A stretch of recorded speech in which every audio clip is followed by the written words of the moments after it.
కుంభరాశి జాతకులకి గురువారం రోజు అమావాస్య రోహిణి నక్షత్రం ఉండడం వలన గజకేసరి యోగాన్ని ఎలా పొందాలి, అలాగనే అర్ధాస్తమ చతుర్గ్రహ కూటమిలో ఉన్నటువంటి దోషాలు ఎలా తొలగించుకోవాలో ఈ వీడియోలో సవివరంగా సంపూర్ణంగా తెలుసుకుందాం.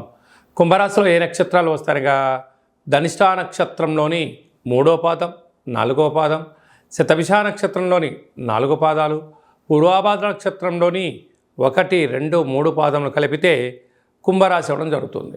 చాలామందికి పుట్టినటువంటి కాల సమయంలో డేటా ఆఫ్ బర్త్లో లేనటువంటి కారణం వలన పేరు యొక్క మొదటి అక్షరాన్ని అనుసరిస్తూ రాశిని తెలుసుకునే ప్రయత్నం చేద్దాం.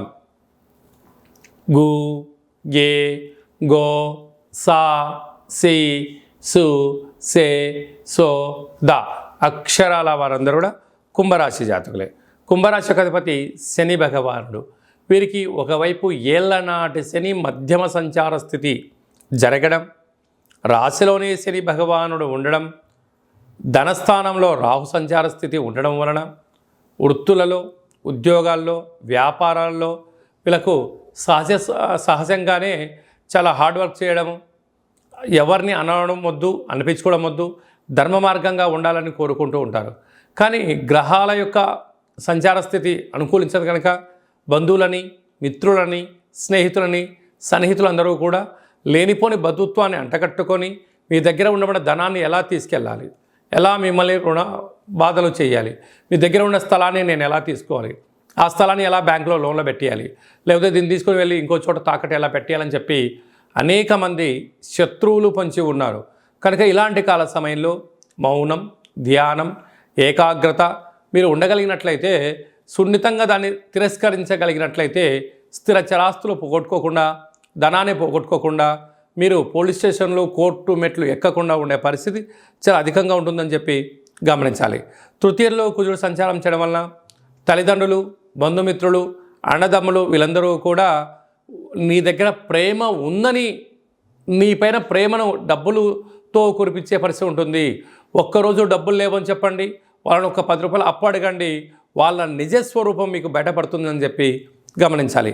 అర్ధాస్తమ రవి, బుధుడు, గురు, శుక్ర సంచార స్థితి ఉండడం వలన మీ జన్మ నక్షత్రం రోజున అష్టమి, పూర్ణిమ, అమావాస్య తిథులు ఎందున దూర, వాయు, జల ప్రయాణాలు పెట్టుకోవద్దు.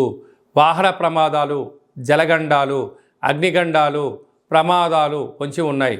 కనుక ఇలాంటి కాల సమయ సందర్భంలో మీరు ఎంత బరువు అయితే ఉంటారో అంత బరువు కలిగిన ఉప్పును తులాభారంగా చేసుకొని ఆ తదనంతరము ఆ ఉప్పును నీటిలో పోసి కరిగించి ఆ నీటితో పాశుపత రుద్రహోమాన్ని నవగ్రహాలను సంపుటీకరణ చేసుకోగలిగినట్లయితే గ్రహదోషాలు తొలగిపోతాయని చెప్పి గమనించాలి.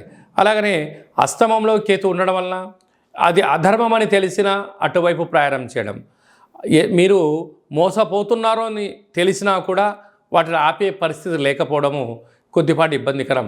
ఇలా కాకుండా సత్యం అనిపించింది, ధర్మం అనిపించింది చేయండి, లేదంటే కొంతకాలం మౌనంగా ఉండండి. పెద్ద పెద్ద సమస్యల నుంచి మీరు బయటపడే పరిస్థితి అధికంగా ఉంటుంది. ధనిష్ట నక్షత్ర జాతకులు ట్రావెలింగు, ఎక్స్పోర్టు, మైనింగు, ఆహార ఉత్పత్తులు చాలా విజయం వీరు సొంతమవుతుంది. అలాగనే శతభిష నక్షత్ర జాతకులు కంప్యూటర్లు, సాఫ్ట్వేర్లు, యానిమేషన్స్, క్రియేటివిటీ రంగాల్లో విజయం వారి సొంతమవుతుంది. పూర్వాభాద్ర నక్షత్ర జాతకులు స్వయం వృత్తులు, సేవారంగ కార్యక్రమాల్లో విజయం వారి సొంతం అవుతుందని చెప్పి గమనించాలి.